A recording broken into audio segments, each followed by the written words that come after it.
Hey, what's up? Guess whose time is valuable? That's right, yours. So pause when you need to, but I'm going to show how all this looks in the inventory again, so don't fret. So here we go. Melee, you can upgrade or downgrade what you need. Just focus on the stab attack bonus.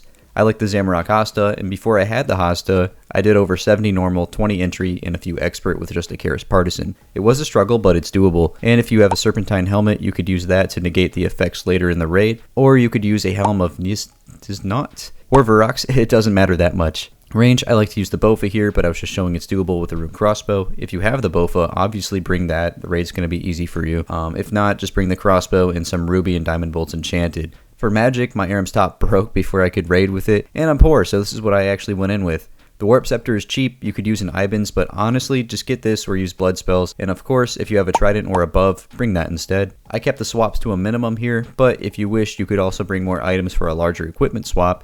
An example, you could bring an Imbued God Cape switch for the magic setup if you really want to.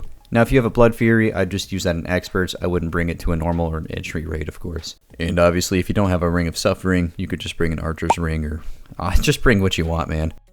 Alright, here's the inventory for you. Just bring something like this, no big deal. I would recommend you bring a stamina potion, and the Dragon Dagger is essential for fighting the core later on. Don't forget that, and you'll need a pickaxe, but I'll show you where to put that in a minute here. You don't need an anti-poison or venom if you have the Serpentine helmet on, of course. And the runes I bring are just for blood and ice spells. Could opt out for thralls, but if you're learning, ancients make it easier. And there's my Kaas Partisan. I bring that for Kephri as it hits a bit harder.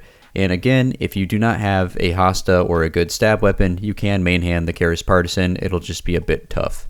Alright, so we have 2 pages of invocations here. This is all one big list, and these are the invocations I used for this raid. This is how I learned normals. Now, I'm going to post invocations for entry-level raids in the description, so you don't gotta go far for those. I will recommend that you learn on entry, as it's very forgiving, but I just wanted to show you that normals are doable with this setup, which obviously means entry is too. If you need further invocations, or you hate me and don't want to use these ones, we do have a Discord right now that I'll link below. It'll have invocation lists from entry to expert, and if you need someone to raid with, come check it out. Alright, so I would read what these do for you, but it'd take like half the damn video, so just go to the RuneScape wiki and check alternatives out if you don't like these. I will say most of them are super free and easy to have on, so don't worry about that. And I did learn TOA with the listed Warden invocations at the end. It doesn't make a huge difference and gets you used to the quicker style of combat, which is going to be needed for higher level raids anyways. Keep in mind, this is all with on a diet off, as we're just using Shark and Karamblam here. There's no brews in this guide. So this is what it all looks like put together. Again, you can swap out what you need for upgrades or downgrades. It's not that serious, and if you're trying to raid, I assume you know what's good for magic accuracy and weapon stab bonuses. Okay, so make sure you have a pickaxe on you and simply bring it to this hole in the wall. Deposit here and you can use it later. We have a few ways to go about this. I learned it by going to Jaundice in the northwest corner first. This will put us into our first puzzle room. Super easy. Just grab one of the containers, step up to the statue, and once the spike goes in, click on the waterfall and you should be pretty safe. Just do the same to get back. If you get hit by the spikes and the green stuff on the floor, you're going to take damage and lose some run energy. So water the tree in the middle and make sure to freeze the crocs coming in or they're going to take from your tree. Just repeat this process until the bar is full and the tree is completely grown.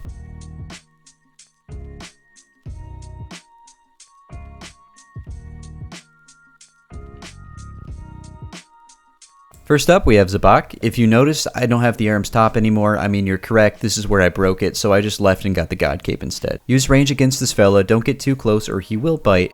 And if you have a BGS or a Dragon Warhammer, go ahead and use the spec against him, then run back. Try not to get hit. Otherwise, just shoot him. The red jar looking things, I don't know what it's called, is magic, so pray against that. And the rocks are his range attacks, so pray range when you see these. Occasionally, he spits out acid along with a couple of boulders and jars. The goal here is to clear the acid behind a boulder so you can stand behind it. To do this, we must push the jars towards the boulders, and if they're within a few tiles, go ahead and shoot the jar to clear out the acid in the area. You have like 3 or 4 Zebak attacks before he does a giant roar. That will pretty much kill you if you're not behind this boulder in time. You can be up to 3 squares back like I am and still be safe, but be mindful of the Rune Crossbow's range, as if you're too many tiles away, your character could move from the boulder to attack, ultimately killing yourself. If you have the invocation, not just a head activated, he spawns out these little blood orbs that chase you around, no big deal. If you're familiar with the Dragon Slayer 2 boss, you should understand what's going on here. Just mind the floor and walk in between the waves. Wanted to mention, you used to be able to go to these rocks to be safe from the orbs, but now I guess you can't? I don't know. Just let me know if that's a thing or if I'm just rusty. I will note that he does a special attack at 85%, 70%, 55%, and 40% of health left, At the end, he will just go into his enraged phase where his basic attacks are just a bit quicker, and that's about it for him. Next up, we'll head towards Kephri. Go northeast into this door. The Runelight plugin will make this very simple. Just click on the red boxes it says to. As a solo, you don't need to do every puzzle here, and this is the floor puzzle. Just press the button and run on the red squares, which honestly goes for the puzzle up north too. Once done, squeeze through the hole to get the other side, as the door over there is unlocked. Okay, this obelisk puzzle is a guessing game really, you're just looking for the correct pattern. Runelight will show which ones are good to go. The first one is done for you, just keep hitting these guys until you find the second one that lights up, then the third, and then so on. You can see how it's done here a little easier than I can explain. Okay, so once that's done, you're going to want to hop to the other side. I didn't have to do this puzzle here, but I'll at least show you what goes on. There's a button you press in the corner. Runelight will pop up some numbered squares. Just walk on the numbers in order from 1 to 5. Try not to step on any other tiles, so if you're going from 1 to 2, make sure you don't step on 3 or 4, otherwise it will reset the puzzle. This here is a matching game. I'm sure you've played once or twice. Just activate one tile at a time and keep going back and forth until it's completed. Runelight should pop up the colors or letters that you want to see, so it's not too hard. Also, I didn't notice any scarabs spawn, but sometimes scarabs will spawn here and they attack you with range. I thought they used to, but I mean, I haven't done this in a little while, so.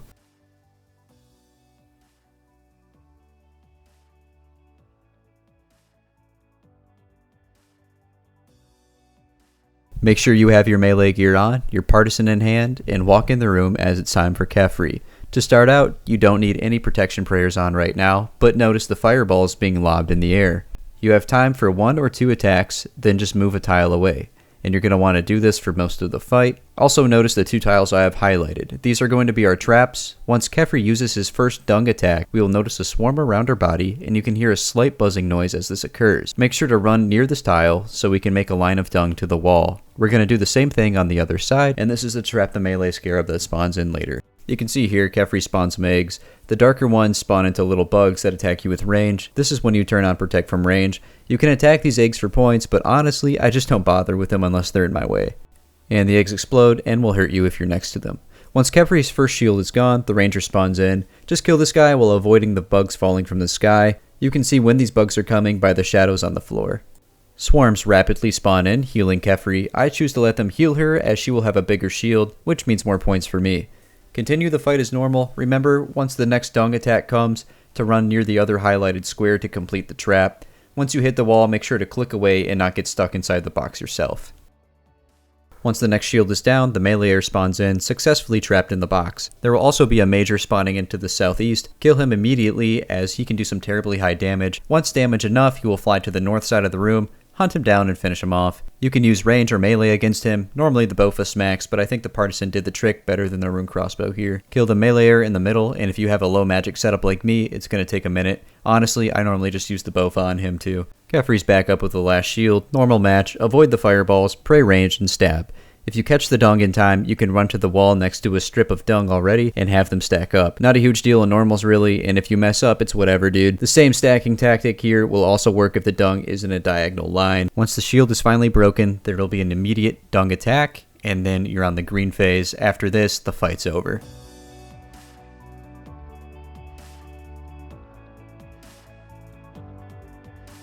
Once the second mini-boss is defeated, you can regain supplies from this ghost guy. The yellow and pink potions are basically Brews and super restores. The white potion is an ambrosia. This will completely restore your HP and prayer, along with run energy, and it cures venom and poison. Personally, I try my best to only use these during the final warden phase, but do not be afraid to use your supplies to get through this raid.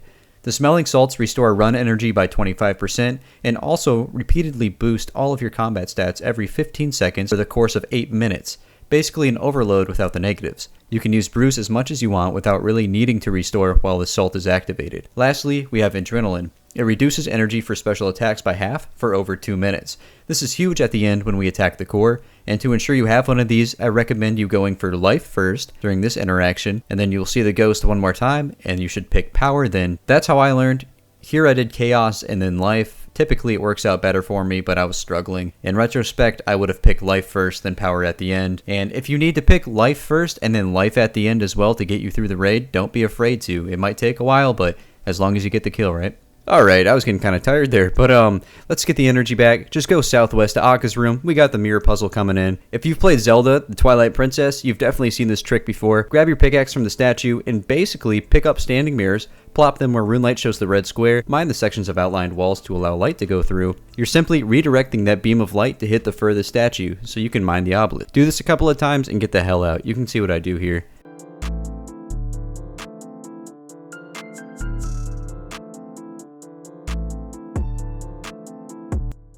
Before I forget, this is a basic guide, but this is an easy trick to do. Prep the last mirror in front of the square with the beam of light, and before you push it, make yourself an area where you can have one tile in between your character and the obelisk. Once you're ready, position and push the mirror in front of the light, then run to the tile you just made. Once the loading bar on the statue turns green, click on the obelisk and you won't waste a turn for mining it. It's a small thing, but I mean, who wants to be here longer, right?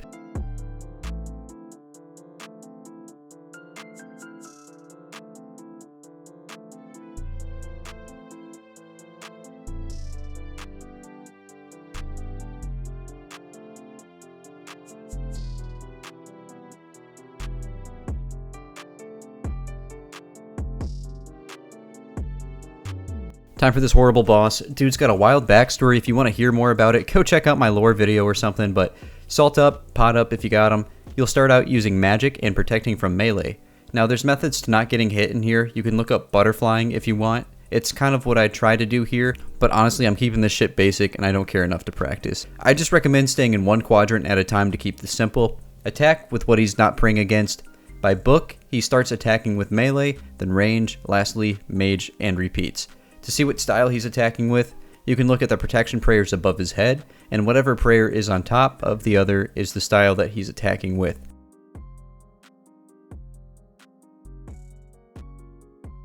Confusing? Perhaps. It's just going to take some time to get used to it. Eventually, you'll understand what he's doing.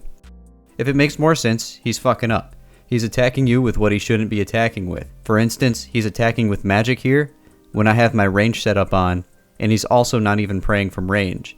In the combat triangle, that's not ideal. Hopefully one of those makes sense. Honestly, it's the hardest boss I can think of to explain his mechanics without sounding crazy. Once these shadows pop up, Akkah is now invincible. Kill the shadows before that yellow bar drains all the way. If it does drain all the way, you'll get a boo-boo. Stay in the quadrant that does not have a shadow in it, so kill the shadow and then stand there. And make sure Akkah is also in this quadrant with you, otherwise he will remain invincible. Once you turn black, you ain't going back. I'm just kidding. But for real, when you're black, just don't move. Stay still, and if you move, you put orbs out or something, I don't remember. Also, this is a solo guide, but if you turn white while in a team, make sure you either stand on your teammate or they're not next to you in like a cross pattern, like a T formation. Otherwise, they'll get hurt too, whatever. So this special attack is just a memory pattern. Look at the symbols on the ground and try to remember what sequence they're in. In this instance, it's white, yellow, black, yellow. So I stand on white until the explosion goes off, then I walk to yellow, then you can see what's up from there. If you do get lost in it, just know they never go in a diagonal path, so it won't go from yellow and all the way across to red. It has to make a loop around first, just in case you get a little lost, it might help. After working your way around the quadrants, we're at the end of the fight, and now we have the come phase. Pray magic to negate some of the damage the white stuff inflicts, and just stab attack with your melee weapon. So, I mean, that's about it. Good luck, dude.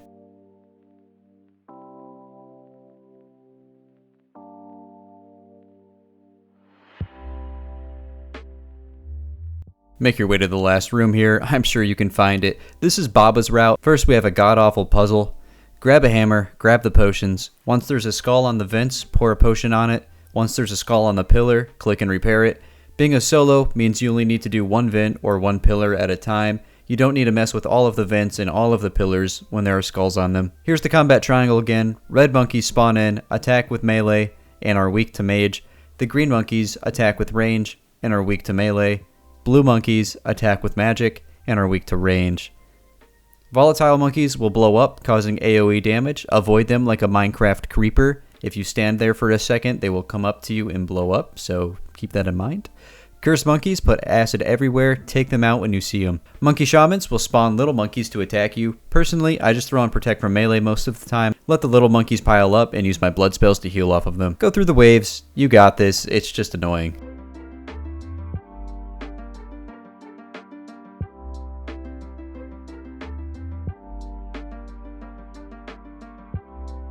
Depending on your kit, bring a strong weapon. I'm using the Hasta over the rune crossbow here. Honestly, I'm not sure if this was the best idea. I normally just use the Bofa and camp that for the fight. Protect from melee, poke Baba, avoid the rocks when they're falling down, and you'll see their shadows first. You need to use these rocks during the fight because Baba will throw a big boulder and you'll need to stand right next to one of these rocks so it negates the boulder's damage. If you're not close to a rock at the time, you can also run next to a sarcophagus and it will take some of the damage away. Pay attention to the floor. Baba will do a wide range slam attack and you can tell when it's coming by the shadows on the floor. If possible, run in a diagonal to escape a little quicker. Little monkeys spawn in. I recommend killing these right away. They can cause you a lot of damage over time, especially by breaking open the sarcophagus and causing those to damage you as well. Once Baba reaches 66 and 33% health, she will knock you back to the bottom of the room. We don't have Mind the Gap on here, so you'll be safe wherever if you're using the invocations I gave you earlier. Swap to range and shoot the boulder that looks the most broken. There's tricks to phase through these to attack Baba and end the cycle. I won't really show those here, but if you want to see them, there's also more tricks like the Red X and a couple others, but just watch the video I link at the end to see someone better than I do this. If you do get through to Baba, you can stand in the corners of the room on the same side as Baba and just shoot her while she throws boulders, but just break the damage boulders and survive, and again, please don't be afraid to use your supplies. Ghost Buddy's back, grab the loadout you need. If you're low on supplies or do not have an ambrosia, grab the life kit. If you're still good on supplies from earlier, go for the power and get adrenaline. Basically, just look at your inventory, and I'd recommend having an ambrosia and a salt for the last stretch. If you have potions you don't need anymore, you can deposit those in the pot next to the ghost. Also, it comes to my attention, I didn't fully cover some of the stuff earlier. Silk dressings have 2 uses, healing 5 hit points every 30 seconds, up to 20 times. So that means about 100 HP over 1 minute. And the blessed crystals also have 2 uses, restoring 8 prayer points every 2.4 seconds for 9 times. So that means they restore 72 prayer points over the 24-second period. Alright, final part here, the Wardens. You have a little bit of time before the fight. Rearrange your inventory to your liking. Put your range gear on and mark these tiles if you wish. It will help to follow along. And if you have a special attack weapon that lowers defense, but you will mainly be attacking it with range. Once ready, speak to the ghost and begin the fight. Phase 1, we attack the obelisk. This transfers energy to the Wardens and you're basically trying to disrupt the transfer by blocking the energy going towards one Warden. That's why we stand here and tank damage. This will offset their attack so only one Warden is attacking at a time. And you can see what looks like a loading bar underneath the Wardens. Keep attacking the obelisk. Occasionally, their ceiling attacks will start. But you can see here that the loading bars had already been offset and they were not in sync anymore. I should have moved. Ideally, once you notice they're not in sync, you want to head to this tile here. Once it's over, walk back to the highlighted tile directly behind it for the second ceiling attack. After that, they'll throw little orbs at you, and in a solo, there's not a thing you can do. Just take it like a man. Once it hits, feel free to move back to the other tile you were just on, and take another orb hit, courtesy of Jagex. Repeat this cycle until the obelisk runs out of HP.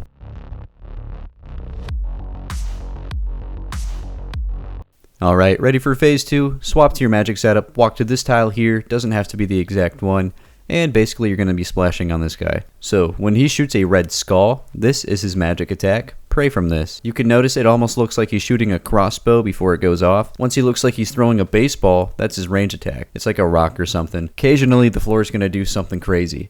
So when it looks like a red windmill and when it's about a tile away from you, you're going to want to just click back when the red starts to fade out and you're simply just walking over it. When he throws a red spinning thing, that's a melee attack, so protect from melee. When you see a white arrow coming at you, that's going to be range. And unfortunately, he didn't do his magic attack for some reason, but that's going to be super easy to tell. It's just going to be a giant blue orb coming at you. And that's magic, bro. Once you beat the rings out of this guy, the core is going to pop up. This is when you use your melee gear in a Dragon Dagger spec attack and empty your special attack bar on it. This is also where you'd want to sip your adrenaline for the more special attacks. Once he stands back up, switch to your range gear and use that. Same mechanics, and once the core is down again, use your Dragon Dagger and your strongest melee weapon once the specs are out. You may have to rotate through a few times, just note it always goes back and forth from having to use magic and then range after each set. When skulls fall from the sky, pay attention to the floor. You can see where they're going to land by looking at the shadows on the floor. These skulls will affect a 7x7 area. You could also run towards it, being 2 tiles away from the shadow point on the ground will allow you to avoid damage from the skulls. Just a few more things to note on phase 2. We have these beams on the floor. You can treat them like the windmill and simply walk backwards in a diagonal once they appear behind you. Now here you're going to see it looks like a black tar is getting thrown at you, and that's pretty much what it is. It's just if you get hit by it, you get stuck for a little bit. It's really not a big deal. Just walk a tile away and you're safe. Just keep on going with the fight, and once the core's down, spec it out. And remember to attack Warden with what he's not praying against. And that's the gist of Phase 2. I'll see you at Phase 3.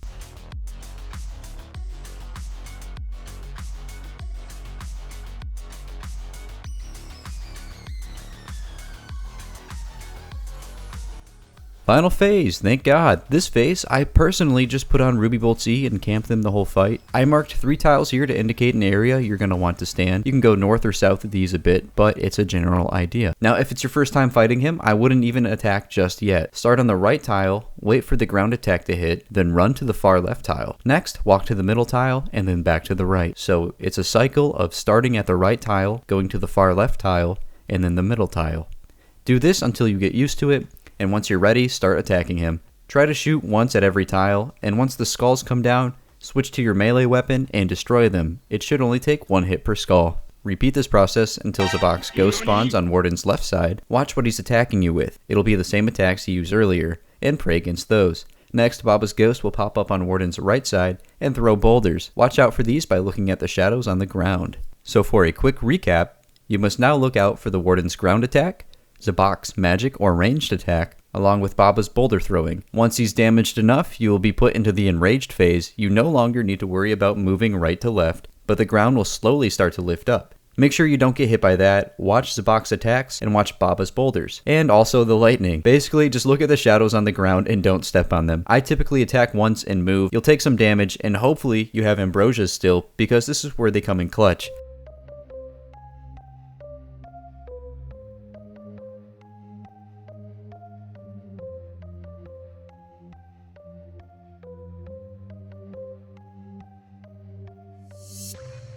And now it's over. You did it. Congratulations. Get ready for a white chest and some terrible loot. Hopefully this guide helped a little. Again, if you need further help, come join the Discord and you'll be able to meet some friends and do some chill raids. Entry invocations are in the description, and further invocations will be in our Discord, so consider hanging out on Twitch. I play many other games, so it's always a good time, and it'd be cool to see you there. Anyways, thanks for watching. Until next time.